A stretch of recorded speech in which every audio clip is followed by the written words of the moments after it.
Radhe Radhe everyone, जय माता दी। कैसे हैं आप सब? होप करती हूँ आप सब बहुत ही अच्छे होंगे गाइज। मैं भी बहुत अच्छी हूँ। तो चलिए गाइज, आज की वीडियो में मैं आपको बताने वाली हूँ कि हमें नवरात्रि में सुहागन महिलाओं को माता रानी को सुहाग का सामान क्यों अर्पित करना चाहिए, मतलब क्यों चढ़ाना चाहिए, और नवरात्रि में हम कौन कौन से दिन इस सुहाग के सामान को माता रानी को चढ़ा सकते हैं, बाद में हम इस सामान का क्या करना चाहिए, और हम इस सुहाग के सामान को खुद यूज कर सकते हैं या नहीं कर सकते। तो आज सारी जानकारी मैं आपको इस वीडियो में देने वाली हूँ। सबसे पहले तो आप ये जान लीजिए कि सुहागन स्त्री को माता रानी को नवरात्रि में सुहाग श्रृंगार क्यों देना चाहिए। देखिए, सुहाग श्रृंगार माता रानी को अगर आप भेंट करते हैं, चढ़ाते हैं, तो आपकी सुहाग की बहुत लंबी उम्र होती है। माता रानी अति प्रसन्न होती हैं अगर कोई भी सुहागन स्त्री माता रानी को सुहाग का श्रृंगार का सामान समर्पित करती हैं, अर्पित करती हैं।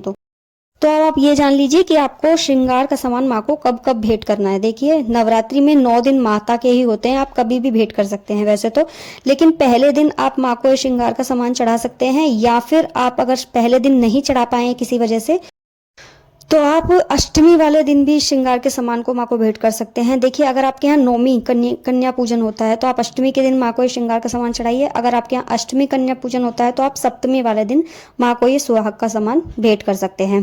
तो अब आप ये जान लीजिए कि श्रृंगार का सामान में आपको क्या क्या देना है, मतलब क्या क्या भेंट करना है माँ को। देखिए, वैसे तो 16 श्रृंगार होते हैं। 16 श्रृंगार में अगर आप 5 चीजें भी माता रानी को भेंट करते हैं तो उससे भी माँ बहुत प्रसन्न होती हैं। और अगर आप 5 भी नहीं कर सकते तो खाली सिंदूर, हर नवरात्रि में माँ को सिंदूर जरूर भेंट करें।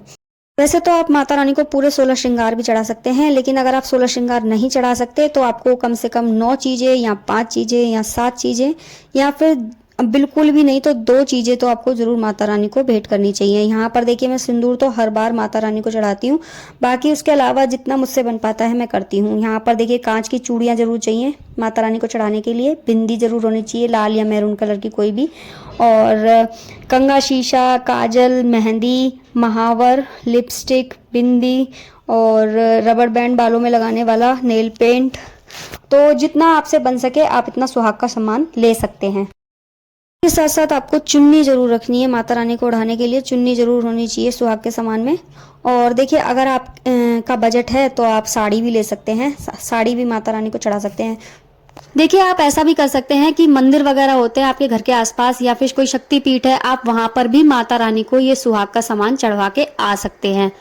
तो देखिए, अब मैं आपको बताती हूँ कि ये सुहाग का सामान जो भी आप माता रानी को भेंट करते हैं, उस सामान का आपको क्या करना है। देखिए, सबसे पहले तो अगर आप इस सामान को खुद भी इस्तेमाल करते हैं तो ये आपके लिए बहुत ही अच्छी बात है, क्योंकि मैं तो यही कहूँगी, आप चाहे 5 चीज़ें चढ़ाएं या 7 चीज़ें, वो खुद ही इस्तेमाल करें अपने लिए, क्योंकि आपने अपना जो है श्रृंगार माता रानी के चरणों में समर्पित किया होता है। तो उस श्रृंगार को आप खुद इस्तेमाल करते हैं तो माता रानी का आपको पूर्ण आशीर्वाद प्राप्त होता है। देखिए, इसी के साथ साथ अगर आप खुद इस्तेमाल नहीं कर सकते, जैसे कि ऐसा होता है कि 16 श्रृंगार आपने माता रानी को चढ़ाया, तो आप कुछ चीजें अपने लिए रोक सकते हैं।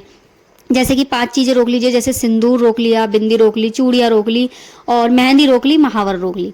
ये 5 चीजें आप रोक सकते हैं अपने लिए। बाकी का श्रृंगार जो है वो आप चाहे तो मंदिर वगैरह में भी जाकर पंडितानी को दान में दे के आ सकते हैं, जैसे कि आपने साड़ी जो चढ़ाई होगी वो, और जो श्रृंगार का सामान है वो, और उसी के साथ साथ कुछ दक्षिणा जरूर रख लें, और तब जाकर अपने घर के पास के मंदिर में पंडितानी को दे के आ सकते हैं।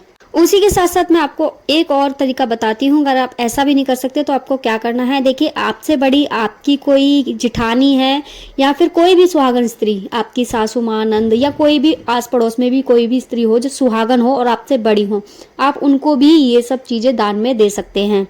बाकी देखिए, मैं तो हर बार नवरात्रि में माता रानी को सुहाग का सामान चढ़ाती हूँ, लेकिन सिर्फ 5 चीजें चढ़ाती हूँ, और वो मैं खुद ही इस्तेमाल कर लेती हूँ।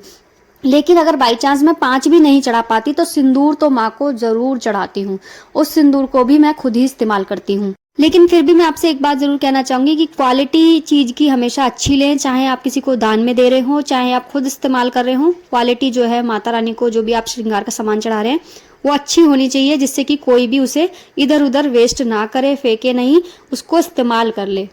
तो गाइज, आप कैसे करते हो माता रानी को चढ़ाए हुए श्रृंगार के सामान का, आप क्या करते हो, प्लीज मुझे कमेंट बॉक्स में जरूर बताएं। और ये छोटी सी वीडियो और छोटी सी जानकारी आपको कैसे लगी वो भी मुझसे जरूर शेयर करें। अगर आपको वीडियो अच्छी लगी है तो प्लीज लाइक शेयर कमेंट करना बिल्कुल ना भूलें। चैनल को भी जाकर जल्दी से जल्दी सब्सक्राइब कर लें, क्योंकि आने वाली वीडियोस आपके लिए बहुत सारी जानकारियां और यूजफुल होने वाली हैं। तो चलिए गाइज, मिलती हूँ आपसे नेक्स्ट किसी वीडियो में अच्छी सी जानकारी के साथ। तब तक के लिए मेरी वीडियो का आप इंतजार करते रहिए, नेक्स्ट वीडियो जल्दी आएगी। मिलती हूँ अब आपसे नेक्स्ट वीडियो में, तब तक के लिए राधे राधे, जय माता दी।